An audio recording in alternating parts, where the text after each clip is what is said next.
persona di vita.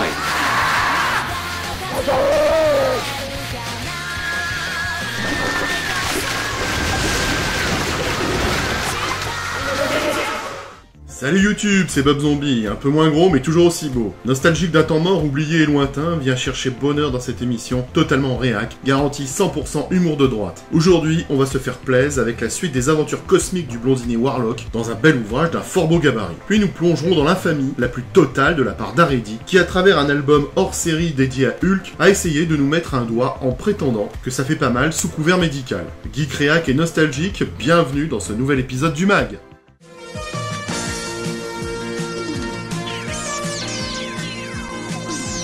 Dans une vidéo précédente, je vous avais parlé avec passion et générosité de l'intégrale Panini consacrée à Warlock qui permettait à tous les noobs du comic ou du sgeg de s'y retrouver dans son début de carrière entre 1969 et 1974. Magnifique! Mais c'est de la merde ce truc mainstream. Je te trouve désagréable, toi. Il faut que vous le sachiez, pas seulement dans la colle, la série Warlock n'a pas obtenu le succès. Le succès escompté à cette époque-là, et elle s'est arrêtée au numéro 8. Mais après cet échec cuisant, Warlock n'a pas été forcément condamné au limbe de l'oubli. Il connaîtra bien au contraire une seconde vie à partir de 1975 avec aux commandes le grand Jim Starlin. Ayant ma claque de lire des traductions faites avec le cul par les incompétents philistins de chez Panini, mais refusant de m'inscrire dans la maison des pleureuses, comme tous les twittos qui pleurent à la moindre contrariété lorsqu'ils se sentent mitres devant l'échec. Cette phrase n'a aucun sens dans ce plan de l'existence! Détendez-vous, tout va bien. J'ai préféré revenir aux sources plutôt que d'acheter le deuxième intégral de Panini. Et j'ai investi sur son équivalent en version originale, intitulé fort judicieusement Warlock The Complete Collection, qui comprend tous les épisodes de ce personnage durant les années 75 à 77, écrit et dessiné par Jim Starlin, ce qui correspond au Strange Tales 178 à 181, Warlock 9 à 15, sans oublier les mythiques Avengers Annual numéro 7 et Marvel 2-in-1 Annual numéro 2. Une bien belle couverture, t'as vu? Bah oui, je la vois, je suis pas abruptiste.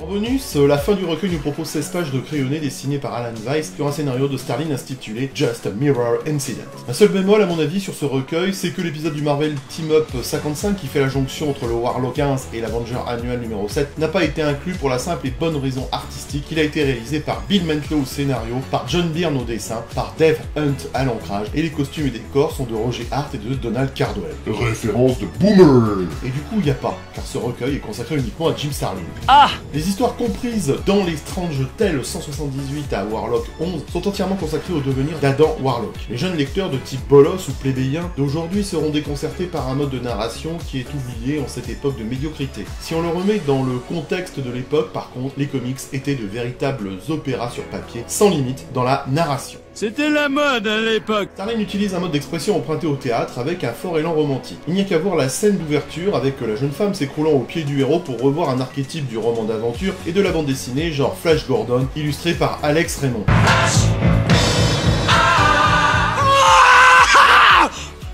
Dans les récits, Adam Warlock se lance dans un déconcertant soliloque velu et copieux qui risque de provoquer un AVC chez les Kevin, reflétant son état d'esprit et ses angoisses existentielles, souvent à haute voix, ce qui permet de façon bien pratique de faire un résumé de l'épisode précédent, quand c'est pas carrément Captain Marvel qui intervient pour expliquer qui est Thanos en s'adressant directement au lecteur. Lire du Warlock, c'est lire du Shakespeare avec plein de phrasés grandiloquents, empreint d'élan romantique, rempli d'interrogations philosophiques. Et c'est là qu'on voit que Starlin n'est pas un nulard comme nos jeunes d'aujourd'hui, qui ne connaissent pas le mot ludique le jour du bac, alors qu'ils ont travaillé toute l'année sur une séquence consacrée au jeu. Non, Starlin dispose d'un bagage intellectuel qui lui permet des envolées lyriques qui dépassent ce que l'on pourrait trouver ridicule dans sa façon de s'exprimer, et jouant pleinement le rôle d'illustration de l'âme tourmentée du personnage. Du grand art qui malheureusement ne risque pas d'être compris par nos gosses arriérés du vocabulaire et handicapés de la syntaxe, génération d'incultes et sans culture de l'effort.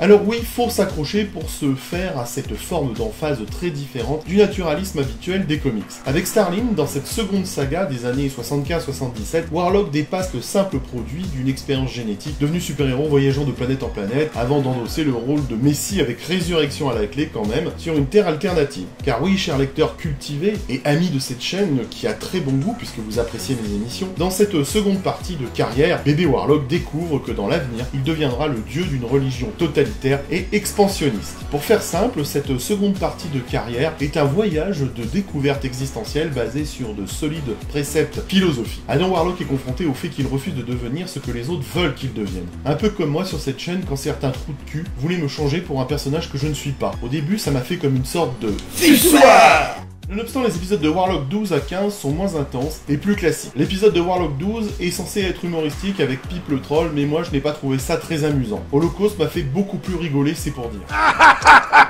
Enfin, les numéros annuels délaissent l'aspect philosophique pour se concentrer sur l'intrigue et apporter une résolution satisfaisante aux machinations de Thanos. Et là, c'est bien. Après, il faut pas être dupe, et nous le savons, et pas seulement de Marseille, pour attirer plus de lecteurs, Starlin ajoute Spider-Man dans ses aventures cosmiques. Côté dessin, Starlin va assez loin dans l'image descriptive et détaillée, tout en étant fortement influencé par les conventions graphiques des comics de super-héros, à commencer par les postures à la Jack Kirby, auxquelles il emprunte assez facilement. C'est du vol et du plagiat.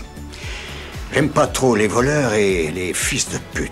Parfois il s'amuse à l'arrière-plan, comme par exemple quand il transforme les façades d'immeubles en une composition abstraite de losanges sur fond noir. Mais pourquoi il fait ça? Pour Frodon.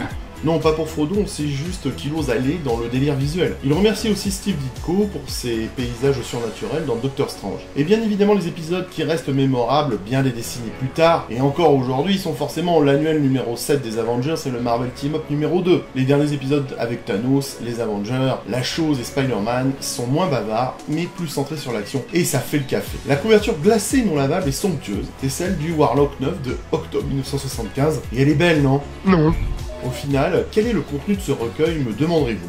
Non. On a un Adam Warlock qui affronte le mage de son propre futur et le blondinet se rend compte que son pire ennemi est une version alternative de lui-même. Bon, il y a bien évidemment Thanos, le brave Adam est aidé par l'une des pierres de l'infini, et des alliés tels que Gamora, Pip le Troll, Captain Marvel ou les Avengers pour péter le stick à Thanos. Sans rentrer dans les détails, certains points sont intéressants comme par exemple dès le Strange Tale 171 quand Sphinxor, c'est un nom de merde ça, raconte l'origine de Warlock, mais aussi ses rencontres avec Thor et le grand évolutionnaire. Il nous rappelle la création de la Contre-Terre et la bataille de Warlock contre l'homme-bête. Tout le monde s'en fout. Dans le numéro 180, Starlin s'amuse et apparaît dans les crédits sous le nom de Sam Giltrin en tant que scénariste, de J.L. Minirats en tant qu'encreur et de Madame Nadjeril en tant que coloriste. Quel blagueur ce Jimbo. Côté artistique, c'est dans cet épisode que Warlock obtient une nouvelle tenue plus swag. Dans le numéro 181, Gamora est enfin nommée pour la première fois dans ses pages. Ouais, non, on s'en fout. Ah là là, il est trop con, il est con. Ah, il est con. Mais ce numéro est surtout un sacré exutoire et une défoule totale pour Starlin, qui règle ses comptes avec Marvel. C'est-à-dire? Il défonce le système et se venge des cadres de Marvel. Il se paye le luxe de ridiculiser Stan Lee en faisant du clown appelé Lintin, l'anagramme transparente du boss. C'est un sale con. Il se moque aussi de John Romita Sr. qui peint un nez rouge à Warlock. Et puis il défonce Len Wein et Marv Wolfman qui se prennent chacun une tarte à la crème pour avoir compromis leur intégrité artistique en accédant à la direction éditoriale de Marvel. La tarte c'est gentil parce que la symbolique du récit est vraiment osée. Warlock découvre que les responsables éditoriaux font bâtir des tours d'ordures aux créateurs et il sous-entend qu'ils font des comics industriels sans valeur en se plaignant qu'ils trouvent parfois un diamant au milieu de tout ça. Un diamant comme le travail de Starlin, qui est gonflé quand même. Mais franchement ce n'est pas que très couillu de sa part, c'est surtout une véritable réussite artistique. Et tout ça dans un comics Marvel validé par Len Wein, le responsable éditorial. Sacré bonhomme le Jimbo. Mais Starlin nique aussi la censure dès la couverture de Warlock 178. En effet, le logo Comics Code Authority est remplacé par celui qui dit approuvé par la Cosmic Code Authority. Jim Starlin s'éclate. Qui a dit que les révolutionnaires sont morts au début du XXe siècle? Bref, vous l'aurez compris, parce que vous avez oublié d'être con, le contenu des histoires de Starlin a de quoi vous mettre en appétit. Tu veux du pain? Dans Warlock 10, l'origine de Gamora est racontée. Je tiens à vous le préciser si ça vous intéresse. Ta gueule! Certains hésitent à dire qu'il y a une bourde dans la narration, mais d'autres pensent que Starlin a fait cela délibérément. Il s'agit du fait que Magus, dit le mage, ait parlé de 2500 chevaliers noirs dans le dernier numéro, alors que là, il est dit qu'une légende en mentionne 25 000. Dans le Warlock 14, le long séjour dans l'espace du blondinet a désorganisé les molécules de son corps et il a grandi au point qu'il ne tient plus sur des planètes du système solaire, un peu comme ma grosse envie de faire cette émission avec vous. Le gars est trop gigantesque, que ce soit sur Terre ou sur la contre-Terre, et partant dans l'espace pour trouver une planète sur laquelle il pourrait se poser, il finit par inverser le processus, ce qui lui donne une meilleure mine. Une mine! Alors comme dit précédemment, Warlock est ensuite apparu dans Marvel Team-Up 55, chose que ne montre pas cet album, alors que l'album Panini le propose. Je vous rappelle que cette histoire a été vue dans le Titan Vert, dans l'album de l'araignée numéro 6 en 1979 chez lui. Alors pourquoi investir dans cet ouvrage magnifique d'un fort beau gabarit ou dans l'intégrale Panini correspondant? Eh bien simplement car il permet à celui qui ne connaît pas Warlock de découvrir un sacré personnage et de combler ses manques sur son histoire. Les lecteurs français de l'époque qui n'avaient pas lu Daredi dans les années 70 avaient une vague idée de ce qu'était ce personnage car chez lui, il était rarement présent. J'en faisais partie. J'avais quasiment pas lu d'histoire de Warlock dans Haredi. Excepté une fois au chalet. Oui, c'est vrai, excepté une fois au chalet. Pour moi, Warlock était une sorte de némésis de Thanos qui portait l'une des gemmes de l'infini. Comme bien des gens, je me rappelais de sa naissance sous le crayon de Jack Kirby, dans un épisode des Fantastiques, puis de son affrontement avec Thor. Bien sûr, j'avais lu le Gant et la guerre de l'infini, mais franchement, j'avais du mal à tout comprendre de sa chronologie et des connexions entre ces différents épisodes. Et si vous ajoutiez à cela Le bruit et l'odeur, il m'a fallu attendre l'intégrale Panini consacrée à son début de carrière pour savoir d'où il venait, puis du recueil que je vous présente aujourd'hui pour être à peu près au point sur le personnage. Je recommande ce bouquin à tous les fans du blondinet, même si vous ne lisez pas l'anglais. C'est dingue le genre de truc inutile que l'on pouvait te proposer dans les revues luliennes déjà à l'époque. Entre le t-shirt de l'araignée, bon ok à la rigueur je veux bien passer, mais la bombe lance-fil de l'araignée ou le super Spider Copter de 8,5 cm en métal injecté de 1978, t'avais de quoi prendre la tête à ton daron ou à ta daronne pour entretenir le consumérisme inutile de notre système capitaliste. Dites-moi dans les commentaires si vous aviez eu l'un de ces articles proposés dans cette pub et si le lance-fil fonctionnait. Je me demande bien en quelle substance était cette toile. c'est de la merde. C'est l'heure de la séquence vintage et nostalgique qui présente des comics pas frais, et déjà on s'en mentait de tous les épates de France une certaine liesse. Et ben je vous le dis tout de suite mes petits redoudous grisonnants, vous allez vous calmer, parce que aujourd'hui on parle de caca. Le caca. Penchons-nous, mais pas trop, sur cet album pourri d'Haredi et son contenu pourrave. Sorti en 1982 chez Haredi, et ça commence à faire un bail. Je suis vieux. Cet album de Hulk fait partie d'une collection dite hors série, constituée de 3 ouvrages anecdotiques comme le livre de Tatiana Ventose, réunissant Hulk dont les spécialistes zélés de la sémantique auront remarqué que le nom à l'envers fait clu, mais je vous l'accorde, ça ne fait pas avancer notre étude d'aujourd'hui. Il s'agit de Hulk, Power Man et Iron Fist Fucking pour le premier et de Hulk contre Quasimodo pour le troisième album. Quant à second album, qui est l'objet de notre grand reportage d'aujourd'hui, il s'agit de Hulk avec Spider-Woman, une compilation poubelle de mauvais récits qu'Haredi n'a eu aucun scrupule à vendre. C'est atroce, aucune des histoires proposées n'est bonne, c'est du caca. Le caca. On commence avec une envie teintée de nonchalance, avec ce Hulk et Spider-Woman face au Docteur Démence, tiré du Marvel Team-Up 97 de septembre 1980, écrit par Steven Grant, dessiné par ce gougnafier de Carmine Infantino, le gars qui dessine les personnages de biais, de travers, pour une raison qui me laisse penser qu'il aime les diagonales, et ancré par Al Gordon, mais on s'en fout. Aussi surprenant que cela puisse vous paraître, pour un peu que vous ayez de l'intérêt, même poli pour ce que je raconte, il s'agit d'un numéro inhabituel du Marvel Team-Up sans Spider-Man. Ah!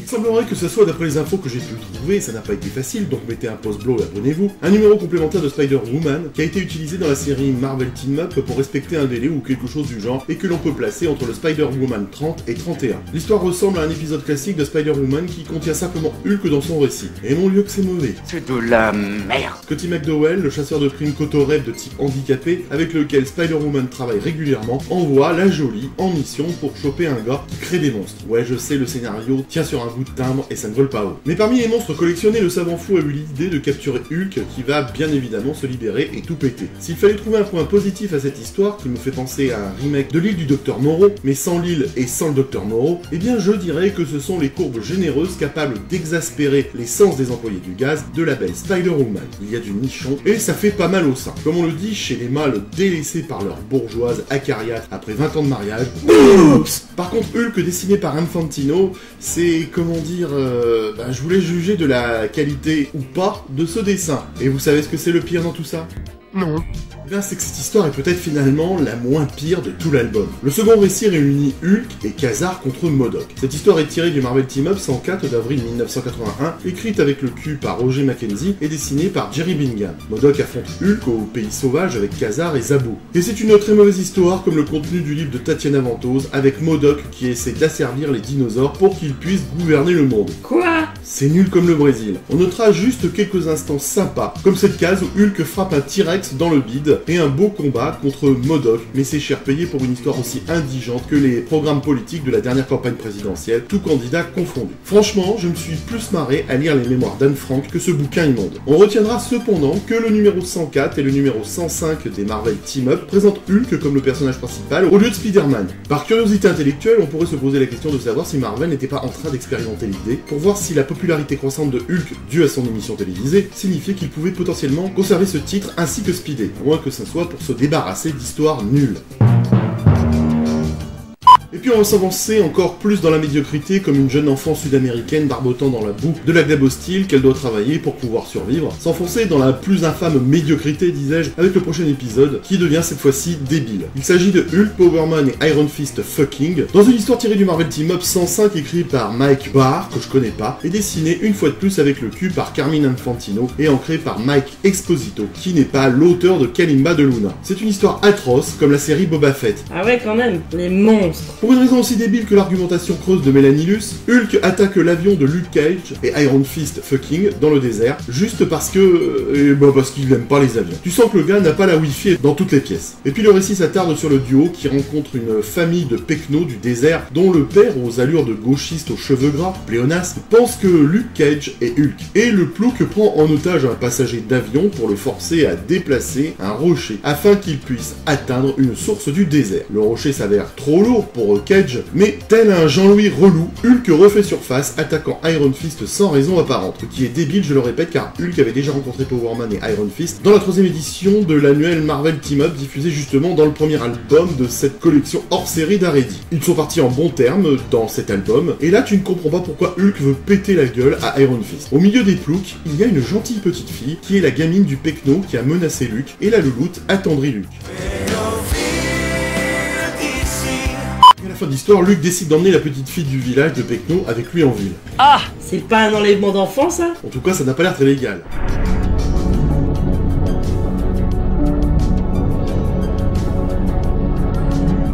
Quant à Hulk, son personnage est plus ridicule que l'appel à l'assistanat public de Valérie Pécresse, pleureuse de son état pour renflouer ses comptes hallucinants de campagne. Vous ne voyez pas de message négatif vis-à-vis de la politique française et du manque de dignité de nos politicards, ce n'est pas le genre de la maison, on ne king-chaîne pas sur cette chaîne. Dans cette BD, Hulk est un vrai monstre débile sans aucune des subtilités qu'il peut parfois avoir dans sa série officielle. Et les dessins sont toujours aussi, comment dire...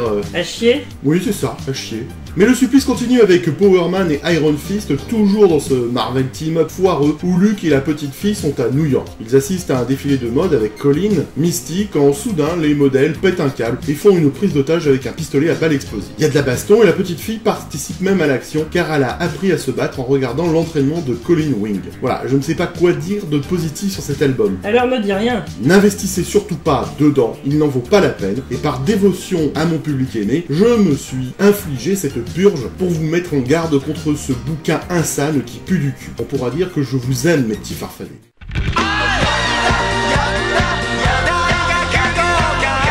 Ta gueule!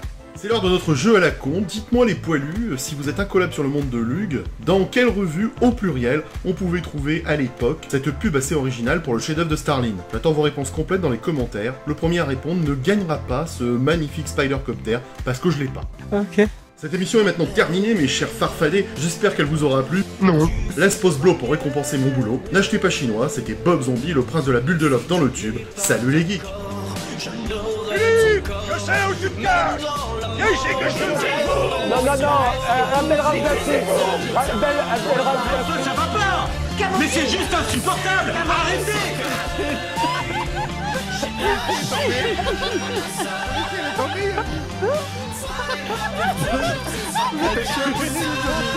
Arrêtez.